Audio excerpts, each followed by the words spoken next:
Welcome to the Nonviolent Jesus podcast. I'm Father John Deere, and today I'm speaking with my friend, scripture scholar John Dominic Crossan and his co-author Michael Okinczyc-Cruz about their new book, Jesus and Justice. This is part 2 of 2 episodes, and it's a project of www.beatitudecenter.org, where you can find many other podcasts and regular Zoom programs on the nonviolence of Jesus and practicing nonviolence and resistance and peacemaking and working for a more just, more nonviolent world.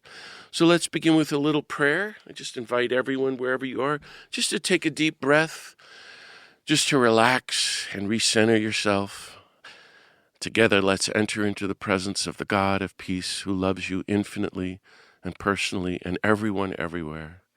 And let's welcome the nonviolent Jesus here with us. And take a moment to ask for whatever grace you need to follow the nonviolent Jesus more faithfully and do God's will.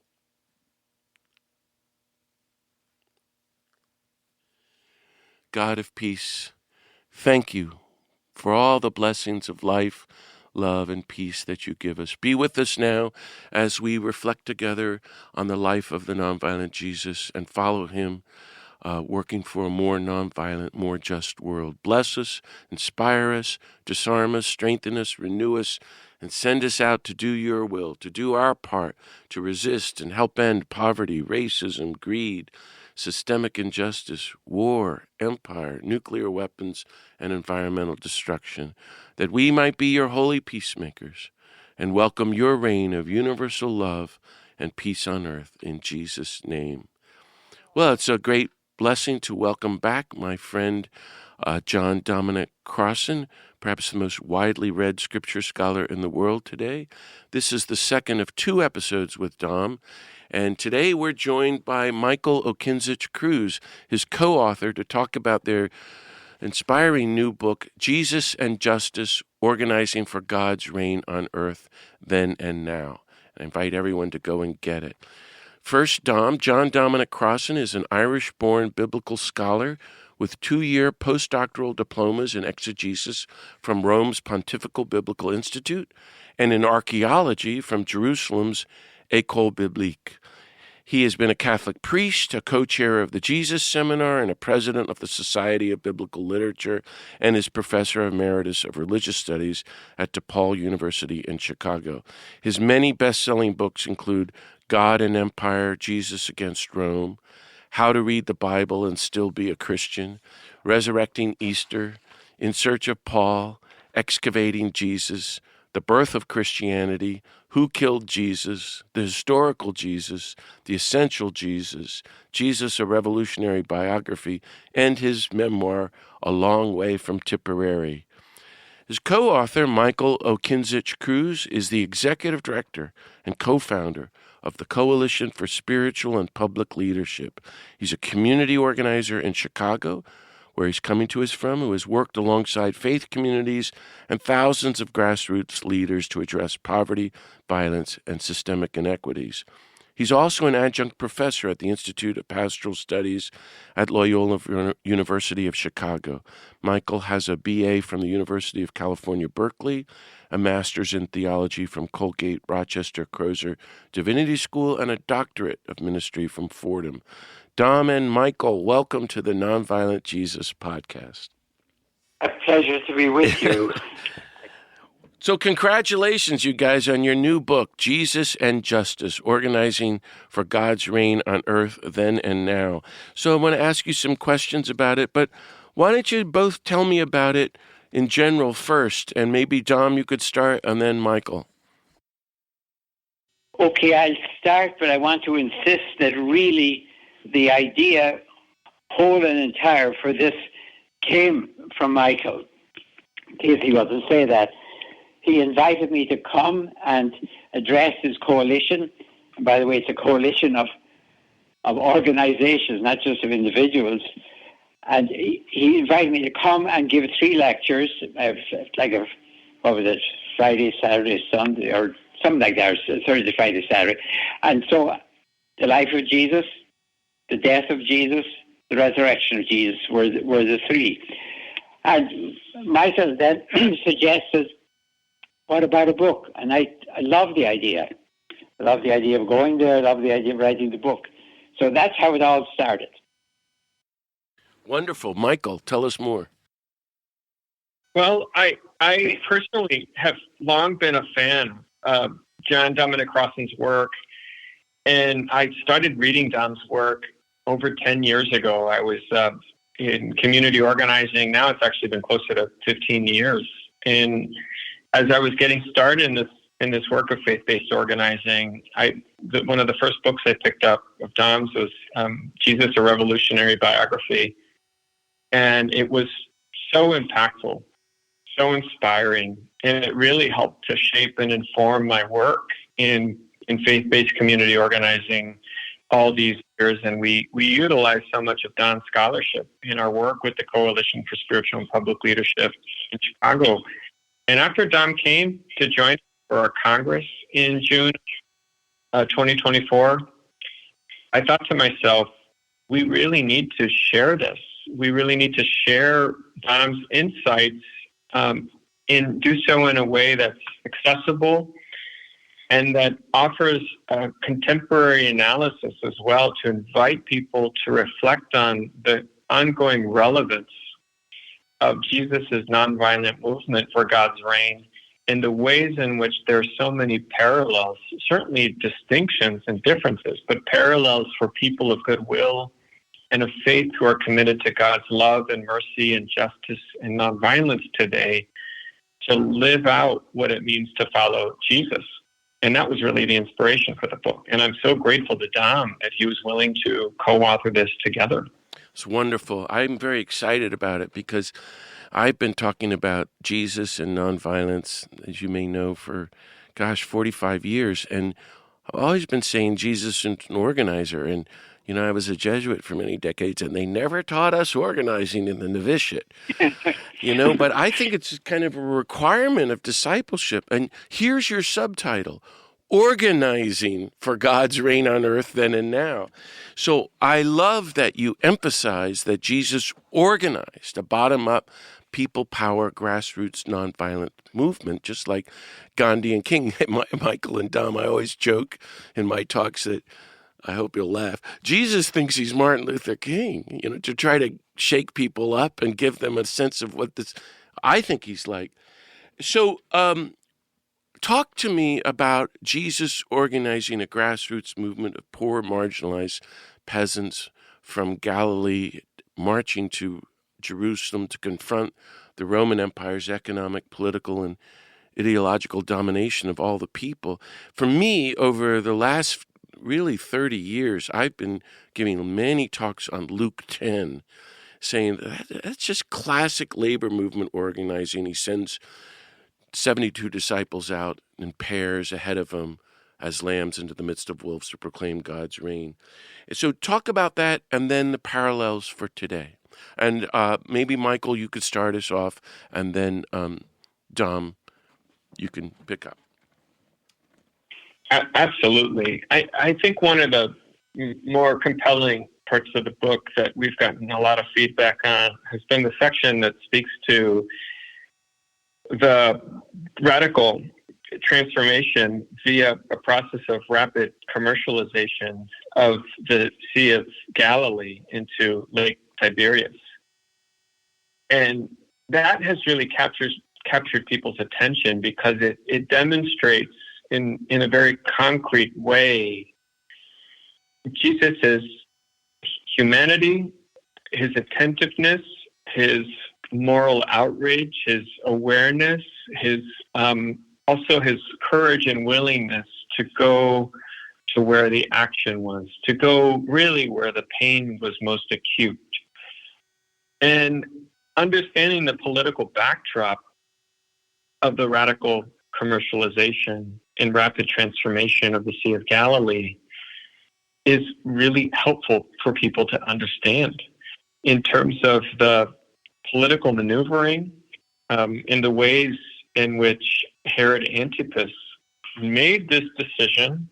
Really, it appears as a way of garnering favor with Emperor Tiberius, because of his lust for power, his desire to expand his territories, his unwillingness to be satisfied with the third of his father's territories that he inherited. And it speaks to something that I think many people today can understand, which is this lust for power, this never-ending lust for power that the powerful and wealthy today exert on our world.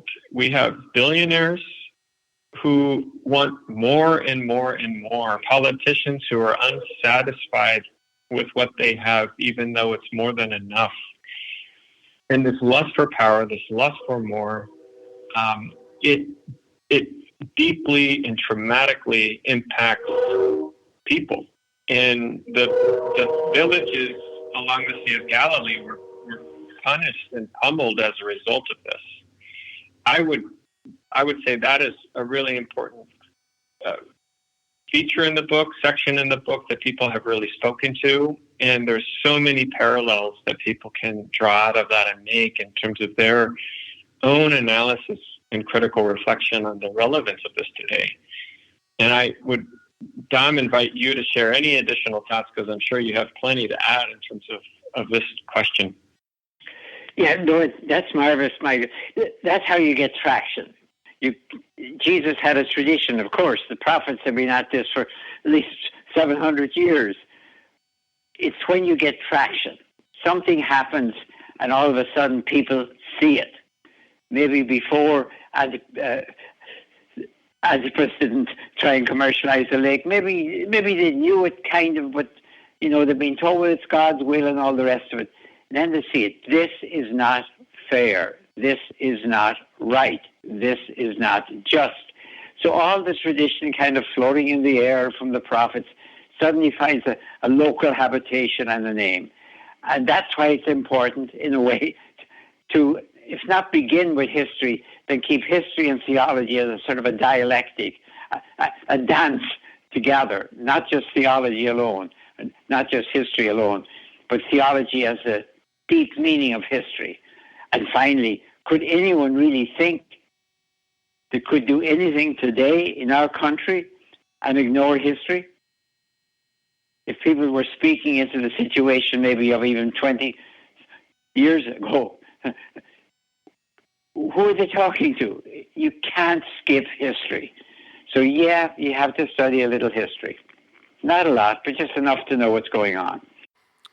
Well, it really helps us understand who we claim to be following. And so you're saying that Jesus is very aware of the concrete political consequences and imperialism and greed there at the Sea of Galilee. It's not just randomly picking out, I guess I'll call on these fishermen, but their lives are being destroyed as the very poorest of the poor. And he's building a movement, and then they're going to march to Jerusalem.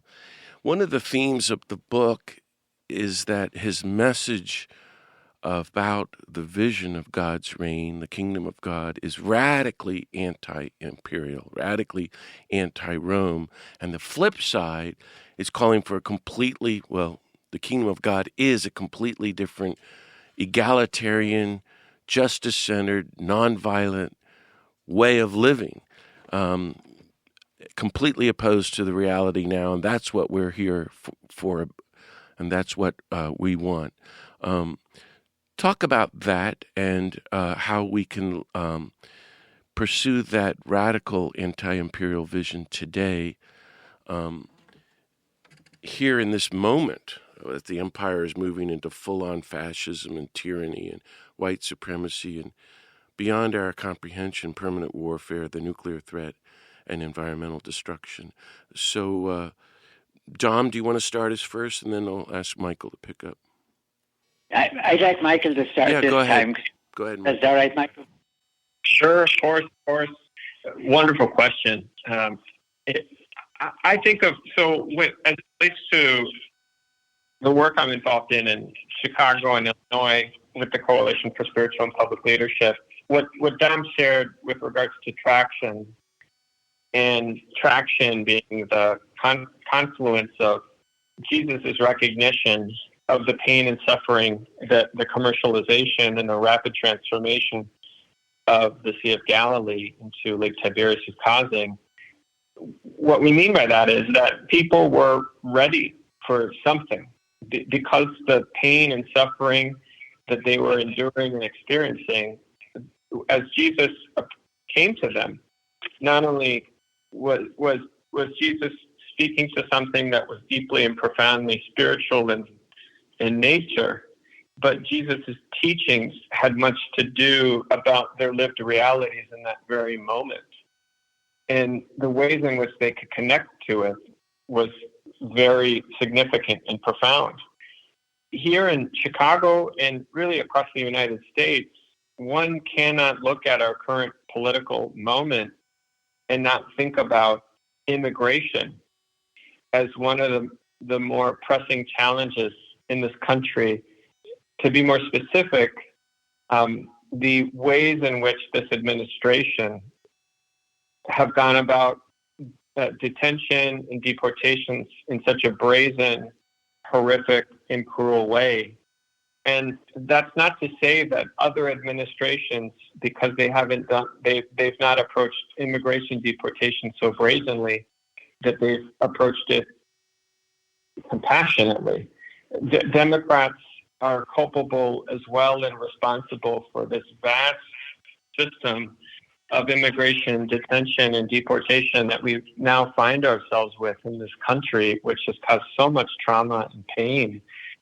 But it's just that this Trump administration has gone about it in ways that are so ruthless and cruel. Here in Chicago, we recently endured, during the fall, the height of Operation Midway Blitz, which the Department of Homeland Security continues to claim is still an ongoing operation. But we had several hundred immigration and Border Patrol agents deployed to Chicago and the suburbs. It felt very much like a war zone. Depending on what neighborhood you were in, you could encounter ICE agents and Border Patrol agents roaming the streets, deploying tear gas, pepper balls, pepper spray, arresting ordinary citizens, picking up people because of the color of their skin, the way they looked. The racial profiling was rampant. And in response to that, our coalition, which is a faith-based coalition, predominantly Catholic institutions, parishes, universities, we responded by mobilizing thousands of people to peacefully, nonviolently, but courageously process and march to the Broadview ICE facility where our immigrant sisters and brothers and siblings were being detained and held in horrific conditions so horrific that a local federal judge referred to the Broadview ICE facility as a concentration camp. People sleeping on floors, people being crammed into a single room that could accommodate 50. You'd find 100, 150 people in this room. There'd be feces and urine on the floor because there was nowhere for people to use the restroom except for one public toilet with no privacy, no showers. People were being kept in these rooms for days and days at a time without contact with family or attorney. So we mobilized and organized thousands of people to nonviolently process to Broadview and to not only challenge conditions inside of the facility, but to also call for access for ministers to go in and provide pastoral care, to accompany our immigrant siblings, to offer them prayer, to accompany them, to offer communion. And those requests were denied. But the movement and the momentum has led to some progress recently that we've made. But I think of that in terms of a moment of traction where people are suffering to such a great extent that the community, broadly speaking, is very much willing to listen and to engage and to mobilize around an invitation that is spiritual and moral in nature. And the distinctive, I think, feature of our work was the nonviolent approach to it. Nonviolent both in our actions, but also in our words. And that, is what, for us, it means to follow Jesus' footsteps, to follow Jesus' actions, to follow Jesus' teachings, to go to the places where the pain and suffering is most acute. Well, thank you so much for sharing all of that, Michael, and your great work. You're really telling us about living out the Jesus movement today. And this is the way for all of us to work to, end racism, end poverty, end this fascism and war and nuclear weapons and environmental destruction. And that happens, Jesus shows us, through bottom-up people power, grassroots movements of nonviolence. Please, Michael, feel free to keep sharing as I ask you a few more questions about the book. One of the things that caught my attention was where you and Dom talk about the central commandment of the Sermon on the Mount, to love your enemies, as Jesus' language for nonviolent resistance to empire. Now, I've always thought that, and I've taught that, and I think it's implied, but you guys write that. And then you go further, which I loved, and this is a quote, that Jesus' grassroots campaign of nonviolent resistance to empire, then and now, is, quote, the way that human nonviolent resistance participates in divine nonviolent resistance. You're saying then we're all children of God because God's leading a campaign of divine nonviolent resistance. I think that's brilliant. Dom, tell me more about that, and Michael, jump in if you want. All right, come at it two ways. One way is it's probably the most radically surprising, if I could put it that way, statement Jesus ever made. Why didn't he simply say, love everyone? I mean, after all, if you love everyone, that includes your enemies. Why did he kind of presume that there would be enemies? I mean, that's what we really have to focus on, not just how do you love, is it emotional or is it practical or how. I think that's Jesus' way of saying nonviolent resistance. You love your enemies, not by agreeing with them, ever, even inside, even if you're forced to do it physically. You never agree with it. You never agree this is right. You never agree this language is the right language to use. You never agree this is the right way to think about people. No matter how you're forced, you never agree, at least inside. So that's how you love your enemies. Now, the most important thing, though, is when Jesus says that, immediately he says, now the language is sort of, the language we mightn't like. That makes you sons of your Father. Okay, now let me take it apart a little bit. In the ancient world, the son, the firstborn son, the beloved son, was the heir, H-E-I-R. That's what's going on. So if you want to degenderize it, as it were, you become the heir of God by acting like this. Why? Because God, it says it quite clearly, God brings the sun up every morning for the good and the bad. Wow. Why doesn't he send a thunderstorm or a hurricane or everything else? So if you oppose God, God doesn't punish you?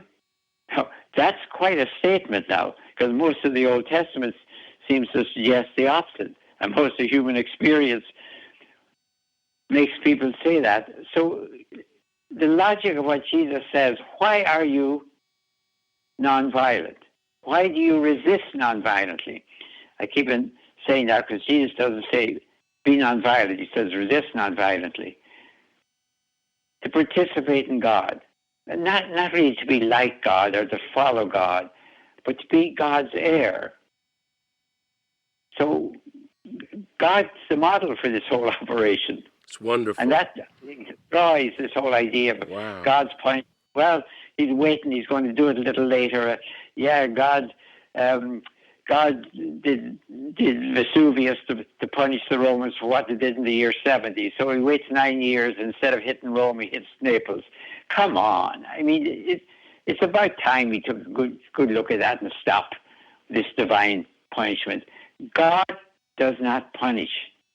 We punish ourselves because God has made us as we are and we don't get away with it. That's why awful things happen, because we are sometimes awful people. But the other thing that you're saying is God is nonviolently resisting our empire and killing and all this injustice, and wants us to be part of it, to carry it on. Or that, right? Exactly. It's wonderful. Exactly. Michael, exactly. Do you have any thought to add to that? Just that this path of nonviolence really is the only path to reaching a closer approximation of God's reign. Dom, something I appreciate that Dom speaks to is he talks about violence as escalatory in nature, that through violent means it's hard to imagine a peaceful and just outcome. And this is something that King, as one of the most famous practitioners of nonviolence practice, during the Civil Rights Movement, King and others in the Civil Rights Movement talked a great deal about conversion. And it was rooted in the conviction that all of us, regardless of what we've done in our lives, that we are children of God, first and foremost, and that we are capable of good, and that within us lies the divine. And this invitation to conversion was essential. It was part of the ethos and spirit of the Civil Rights Movement. It didn't mean that the extended invitation for conversion meant that they had to hold back on their relentless pursuit of justice and legislative change that would protect African Americans and their voting rights and advance their economic rights as well. That did not depend on conversion. There had to be political transformation through the moral and spiritual force of the organizing work. But the hope was that the ways in which justice was pursued left open the door for conversion. That in their pursuit of justice, they did not dehumanize or seek to eliminate their enemy. They sought to convert their enemy. And I think a more recent example that I could share of this from the Chicago work we're doing is that we've been pushing very forcefully, nonviolently, for access for priests and sisters and ministers of various traditions to be able to access the Broadview ICE facility just outside of Chicago.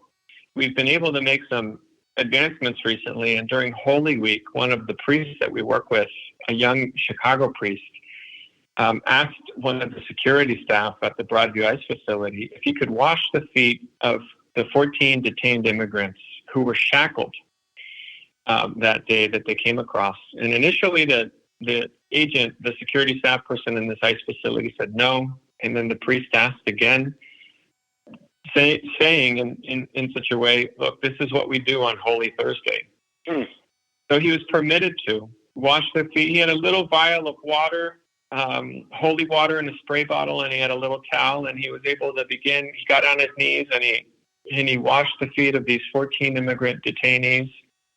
And what he shared with our group once he and the pastoral delegation returned from their pastoral visit inside of the Broadview facilities, he said he noticed that one of the security staff members started to tear up as he was watching this unfold. Wow. And that it was so hard for him to observe that he had to walk down the hall, almost as if not wanting for other people to see him crying. Because in that role, you're in this very dehumanizing facility. Your role is to perpetuate dehumanization. We've got this administration's whole campaign, the propaganda campaign, that every immigrant is a criminal and a rapist and violent and a murderer, and that somehow justifies what's false, but it's somehow supposed to justify their actions. And you see this young man in this facility observing the washing of the feet and just being so moved to tears. And that's what nonviolence is capable of. These priests and these sisters could have come in there and looked at this guy up and down and just thought he's an evil human being and scum and dirt. But he said they went about their way with courage and love, and the effect is transformative. And we have to keep pushing forcefully God's love nonviolently, of course, in the world to invite this kind of transformation and conversion. Thank you. That's beautiful. Um, to me, the book leads up to this very powerful conclusion about resurrection. And Dom, you said this to me on our Zoom a couple of years ago at the Beatitude Center, which people can go back and watch on YouTube. Your idea of universal resurrection. I just had never heard that before. I just think it's spectacular because we just so individualize resurrection. Jesus rose and he's going to raise me from the dead. Oh, the plan, God's plan, is universal resurrection, but that means, in your guys' words, this is a story, resurrection is the story of anti-imperial nonviolent resistance.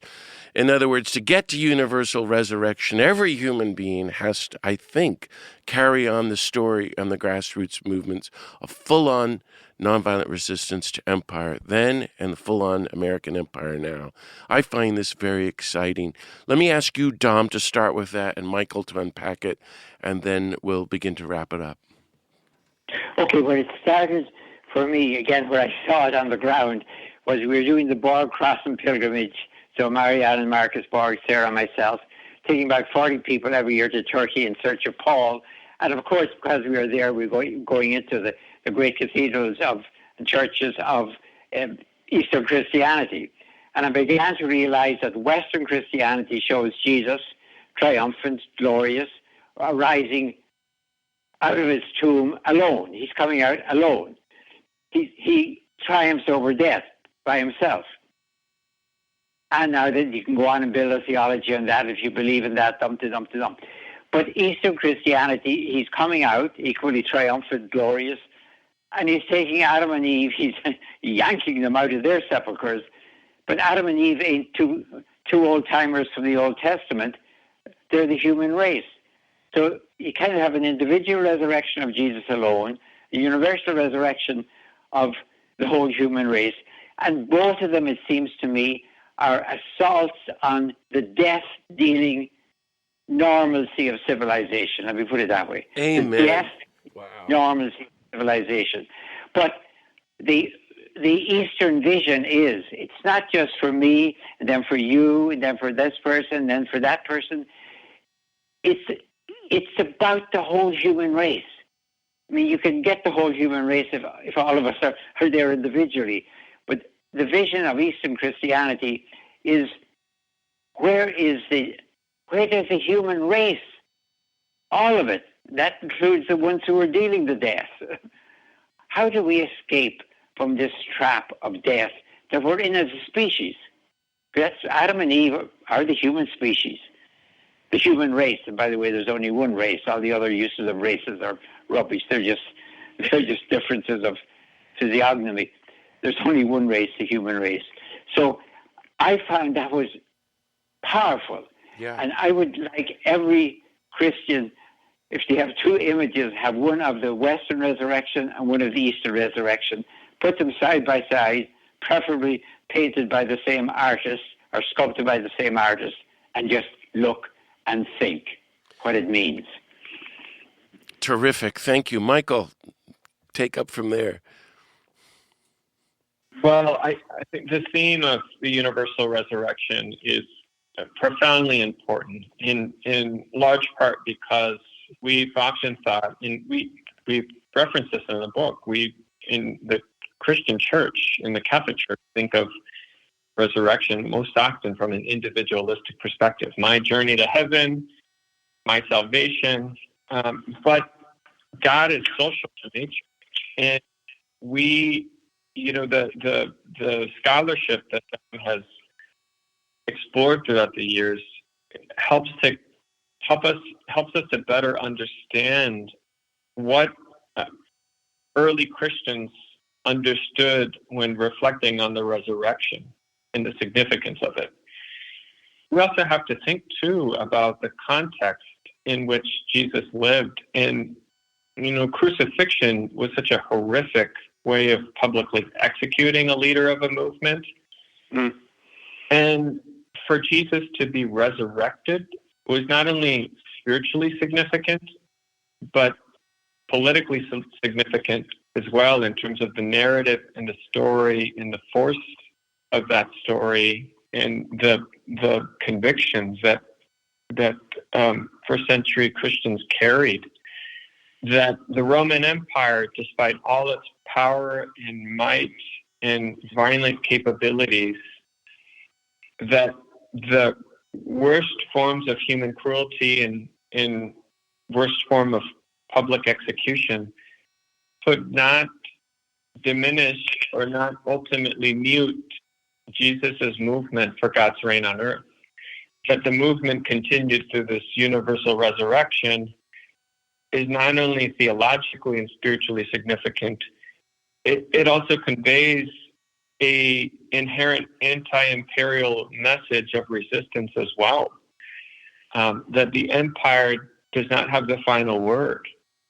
And that is important because so often in our world today, the death-dealing forces of our world often seek to have the last word through violent means against poor and oppressed peoples. And the message is, despite that, God is still with us, that there is a resurrection, that life continues, that our commitment to God's reign is enduring, regardless of the death and pain and suffering we may endure in the process of being protagonists for God's reign. And we can bring down empires nonviolently. What you're saying, you two, is that this beautiful image of the politics of universal resurrection is one way. For example, my take would be this is what the abolitionists were doing to end slavery, or the suffragettes for women's rights. And then you go down the Gandhi movement to get the British Empire to leave India nonviolently. That was calling the people of India into the political realities of universal resurrection. Well, here we are today after Gandhi and Dr. King, and the American empire is worse than ever on the brink of destroying the planet and crushing people at home and everywhere, led by the tyrant Donald Trump, but all his people. We are called to participate in universal resurrection as anti-empire people of nonviolent resistance. That is a very exciting framework for me. I think we're out of time, so let me ask you both final question. You can say whatever you want. Basically, what's your hope with this book, Jesus and Justice? I hear it as a call to action for justice and nonviolent resistance. Or is there any other word of encouragement you might have to our thousands of listeners? I want to go first because I want Michael to get the last word, which he should. That's because it's on the streets and that's where the action is. That's where the trenches are. I'm hoping, Paul said that what the Roman Empire did by crucifying Jesus was reveal its own savage heart. That's in 1 Corinthians. He said if they knew what was going on, they'd never have crucified Jesus. But by crucifying Jesus, it was like a revelation. Now, I think what's happening in our country at the moment, I hope, is not the whole future, but a revelation of who we are. There is a savagery at the heart of our culture. And it may be that we're not savage because we have too many guns, but we have too many guns because we're a savage culture.